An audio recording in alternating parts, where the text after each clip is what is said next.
کیونکہ استقبال رمضان شریف کا یہاں عنوان لکھا گیا ہے تو ایک دو بات میں عرض کرنا چاہتا ہوں. میں بڑی تھوڑی تقریر کرنے کا عادی ہوں. آپ لوگوں کی محبتیں اور پھر یہ کہ جس شدت سے آپ لوگ منتظر تھے اور جس پیار سے آپ لوگ یہاں آئے، ایک آدھ بات رمضان شریف کے حوالے سے میری خاص خواہش ہے اور میری یہ خاص اپیل ہے. وہ میں ابھی سے لوگوں کو سن رہا ہوں کہتے ہوئے کہ روزے بڑی گرمی کے آ رہے ہیں. وہ خدا کے بندے تو نیت تو کر، تو ارادہ تو کر. رمضان شریف میں 3-4 چیزوں کا خاص خیال رکھنا ہے ہم نے. خاص ایک تو رمضان شریف میں قرآن پاک سے خاص محبت فرمائے. شہر رمضان الذی انزل فیہ القرآن، خاص محبت. الحمدللہ ہمارے ہاں قرآن کے عالم بھی موجود ہیں، حافظ بھی موجود ہیں، بلکہ مسجدیں کم ہوتی ہیں، حافظ زیادہ ہوتے ہیں. یہ دیکھ لیں، مدارس کی خدمات ہیں اللہ کے فضل سے. قراء بھی ہیں، سب کچھ ہے. اب ضرورت ہے قرآن پاک سے محبت کرنے والوں کی. ہر نقیب ہر خطیب یہ کہہ رہا ہے کہ سارا قرآن حضور کی تعریف ہے، کہتے ہیں نا جی. تو چاہیے نا کبھی کبھی رکا ہے محفل سے کہ جناب ہمارا دل کر رہا ہے ہمیں سورہ رحمان سنائی جائے. کبھی کبھی یہ رکے آتے ہیں نا فرمائشی رکے، یہ نعت پڑھے. یہ تو جب سب کہہ رہے ہیں یہ حضور کی نعت ہے سارا قرآن، تو کو رکا آنا چاہیے نا. آج سورہ حامیم سجدہ کی تلاوت سنائی جائے، آنے چاہیے نا یہ والے رکے بھی. صحیح کہہ رہا ہوں نا؟ تو خوب ارادہ کریں کہ قرآن مجید سننا ہے. ہم کھڑے رہتے ہیں، پاسپورٹ کے دفتر بھی 1.5 گھنٹہ لوگ کھڑے ہیں، شناختی کارڈ کے دفتر میں بھی کھڑے، امیگریشن کی لائنوں میں بھی کھڑے. نیت کریں کہ میں نے جم کے قرآن مجید سننا ہے. اور جس مسجد میں پہلی تراویح شروع کریں کوشش کریں کہ ساری تراویح اسی میں پڑھی جائے. اور خاص ذوق کے ساتھ. خاص پنجاب میں ایک گاؤں تھا، تو اس میں نا ایک دفعہ ایک بالکل عام سادہ سا آدمی دکاندار تھا، تو اس کا انتقال ہو گیا تو اس کی قبر سے خوشبو آنے لگی. تو اگر پیر صاحب ہوتے پھر تو بچوں کی موج لگ جاتی. کیا بات ہے بھئی، اتنی کرامت. عام سادہ آدمی تھا، قبر سے خوشبو آنے لگی.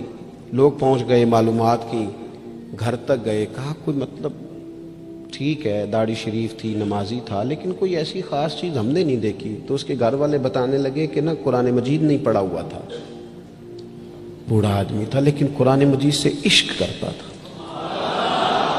کئی گھنٹے قرآن مجید کو وضو کر کے اپنے پاس رکھتا اور پھر انگلیاں چلاتا اور کہتا میرے مالک نے میرے لیے جو بھی فرمایا ہے حق اور سچ ہی فرمایا. اسے چومتا، پیار کرتا. اللہ نے یہ اعزاز دیا کہ اگر انتقال ہوا تو قبر کی مٹی سے بھی خوشبو آنی شروع ہوگی. خدا را قرآن پاک سے پیار کریں، خوب ذوق بنائیں کہ ہم نے قرآن مجید کو سننا ہے. دوسری میری گزارش یہ ہے آپ حضرات سے کہ سحری میں اٹھنا تو ہے ہی، سودا لینے کے لیے بھی جانا ہے. ہمارے ہاں دہی دودھ کے لیے بھی لوگ صبح صبح جاتے ہیں. تو ایسا نہ کریں کہ تھوڑا 10 منٹ اور جلدی اٹھ جائیں اور پورا رمضان تہجد کی نماز پڑھیں. بڑی پسند ہے نبی کریم کو تہجد کی نماز. صبح اگر 2 رکعتیں نصیب ہو جائیں تو نبی کریم علیہ السلام نے فرمایا جب جوان آدمی تہجد کے لیے کھڑا ہوتا ہے تو اللہ فرشتوں کے سامنے فخر فرماتا ہے. یہ ضرور عادت بنائیں. صبح جن لوگوں کو چند نفل نصیب ہو جائیں اور پھر وہ دعا مانگیں. ایک تو رمضان، پھر تہجد کا ٹائم، اس ذوق. اور تیسری گزارش میری یہ ہے، غریب آدمی جو ہوتا ہے وہ سمجھدار نہیں ہوتا. چونکہ عقل مند ہونے کے لیے تو پیسے ہونا بھی تو ضروری ہے نا. میں نے دیکھا ہے کہ بالکل ان پڑھ آدمی ہو لیکن سیٹھ ہو نا تو بڑے بڑے سیانے لوگوں کو نصیحتیں کر رہا ہوتا ہے اور اس کی سنی بھی جا رہی ہوتی. میری غربت نے کیا مجھ کو زمانے میں بدنام، تیری دولت نے تیرے عیب چھپا رکھے. یہ نا غریب آدمی، اگر سیانے ہوتے تو وہ بھی مالدار نہ ہوتے. یہ نہیں سمجھدار ہوتے. یہ بیچارے کمزور ہی اس لیے رہ جاتے ہیں کہ ان کو چالاکیاں، تیزیاں الا ماشاءاللہ نہیں آتی. تو کئی دفعہ غریب تکلیف بھی دیتا ہے. جب آپ کچھ بانٹنے لگتے ہیں، جب کچھ آپ دینے لگتے ہیں تو کچھ چیزیں محسوس بھی ہوتی ہیں. بندہ دیکھ کر خیرات نہ کریں، اللہ کی رضا دیکھ کر کریں.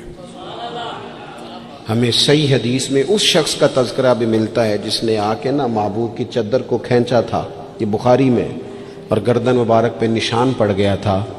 اس نے کہا میں کچھ لینے آیا ہوں، چادر کو کھینچا، تکلیف ہوئی بظاہر، لیکن محبوب نے پھر بھی جب عطا کیا تو مسکرا کے ہی عطا کیا۔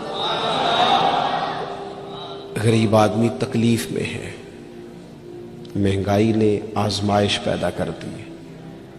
تھوڑے سے امیر لوگ اگر اپنے اخراجات میں کمی لائیں، اگر جو عید پر 6 جوڑے بنواتا ہے وہ 2-4 سے گزارا کر لے، تھوڑا سا اپنے اخراجات کو کم کر کے صرف اپنے رشتہ داروں میں، اپنے دائیں بائیں تھوڑی سی توجہ کریں۔ اور ایک بات کا ضرور خیال فرمائیں، پردہ پوشی بہت بڑا حسن ہے، بہت بڑی خوبصورتی ہے۔ اگر یہ صدقات اور خیرات اور رمضان میں جو مساوات کا مہینہ ہے، اس میں اگر تھوڑی سی نا پردے کے ساتھ، امام ابو نعیم نے لکھا ہے کہ 100 گھر تھا مدینہ شریف میں، 100، تھوڑی سی آبادی ہوتی تھی، 100 گھر کتنا زیادہ ہوگا، 3 وقت کھانا بھی پہنچتا تھا، کپڑے بھی پہنچتے تھے، بیمار کی دوا کے پیسے بھی پہنچتے تھے، کون دے جاتا ہے پتہ کوئی نہیں تھا۔ پھر اچانک سب کے گھر کھانا آنا بند ہوا تو لوگ پریشان ہوئے، ایک دوسرے سے پوچھنے لگے تیرے گھر کب سے نہیں آیا؟ کہا 18 محرم سے۔ تیرے گھر کب سے نہیں آیا؟ اسی شام سے۔ تیرے گھر 18 سے۔ اب جب سب متفق ہوئے تو پتہ چلا کہ 18 محرم کو امام زین العابدین کا انتقال ہوا۔ 100 گھروں میں کھانا جاتا تھا پر پتہ نہیں تھا دے کون جاتا ہے، کچھ تھوڑا سا نا۔ کچھ خبریں ایسی ہیں جو حضرت عمر بن عبدالعزیز صبح اپنے خادم کو نا ایک سارے دن کے کاموں کی لسٹ دیا کرتے تھے، تو ایک دن لسٹ دی تو وہ چاہیے تو یہ تھا نا کہ اس پہ لکھا ہوتا تھا کہ 11 بجے محکمہ تعلیم والوں کو بلانا، ظہر کے بعد دفاع والوں کو بلانا، شام کو صحت والوں کو بلا لینا۔ وہ لسٹ جو دی تھی اس پہ لکھا تھا کہ کل 5000 درود پاک کم رہ گیا تھا، آج زیادہ پڑھنا ہے۔ وہ فلاں بیوہ کے گھر میں راشن پہنچانا ہے۔ وہ 2-3 لائنیں ابھی پڑھی تھیں کہ وہ حضرت نے چھین لی، فرمایا یہ تو میری ذاتی ہے۔ تو مشیر کہنے لگا حضور یہ کم کرتے ہیں، کبھی بتایا نہیں۔ تو آپ فرمانے لگے کچھ پیسے چھپا کے رکھے ہوتے ہیں لوگوں نے کہ مشکل پڑ گئی تو کام آئیں گے، میں نے بھی کچھ نیکیاں سب سے چھپائی ہیں، قیامت میں مشکل پڑ گئی تو اللہ کے کرم سے میرے کام آ جائیں گے۔ موجود نہ ہو تو زندگی کا وقت گزرے بھی تو ذرا پھیکا پھیکا گزرتا ہے، اگر دن بیت بھی جائے تو کچھ تھوڑا سا بوجھ چھوڑ جاتا ہے۔ کچھ چیزیں زیادہ ضروری ہوتی ہیں وقت کو گزارنے کے لیے، اس طرح کھانا بڑا ضروری ہے، پینا اور سونا بڑا ضروری ہے، اسی طرح زندگی گزارنے کے لیے محبت کا ہونا بھی بڑا ہی ضروری ہے۔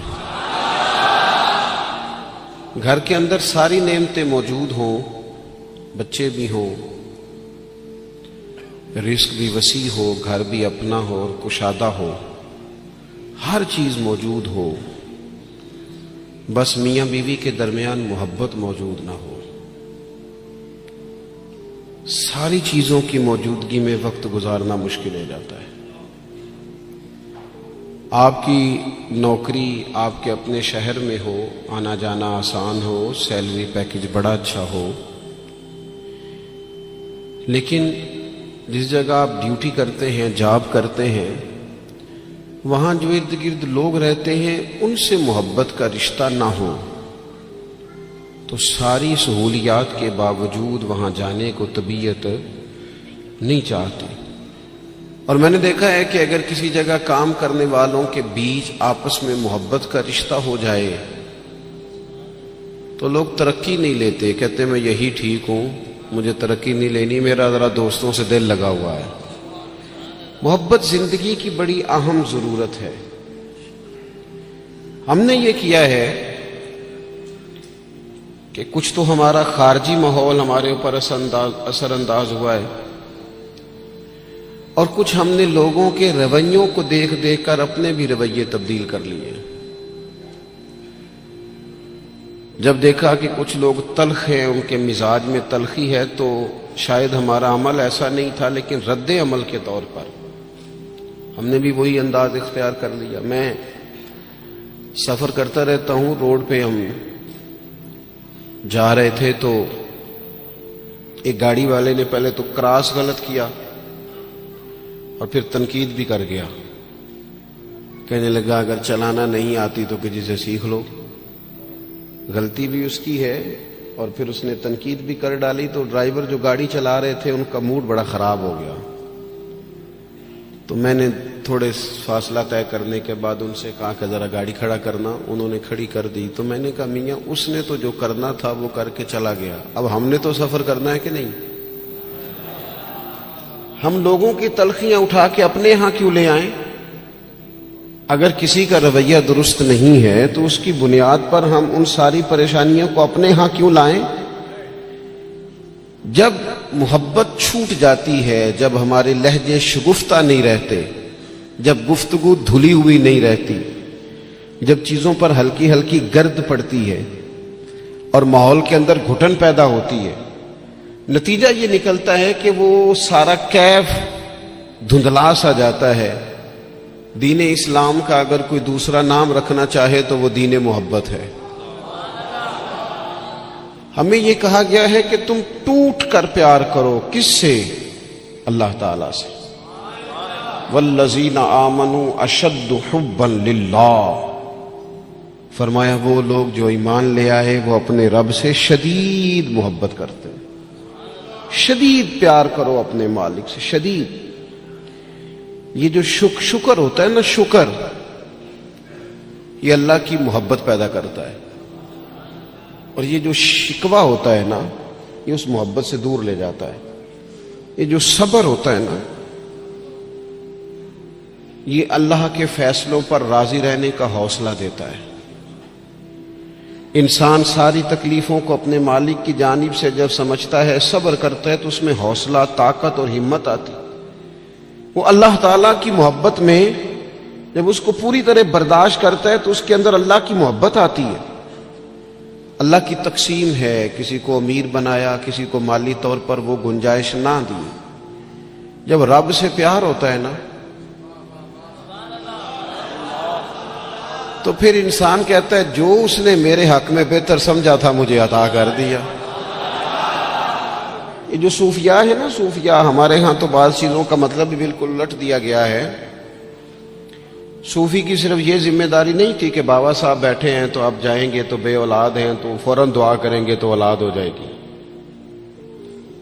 ان کی فقط یہ ڈیوٹی نہیں تھی کہ وہ تعویذ دیں گے تو کام چل جائے گا، یہ بھی وہ کریں گے، لیکن اہل تصوف کی تو اصل ذمہ داری یہ تھی کہ راہ سلوک کے مسافر جب ان کے پاس آئیں اور آ کے کہیں کہ پریشان بھی ہوں، مقروض بھی ہوں، بے اولاد بھی ہوں، بیمار بھی ہوں، تکلیف میں بھی ہوں، جب لوگ اپنے دکھ سنائیں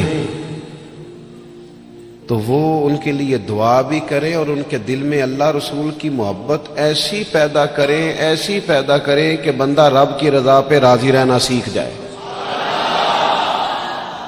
محبت جو ہے نا، محبت یہ مداوع ہے۔ خواجہ نظام الدین صاحب محبوب الہی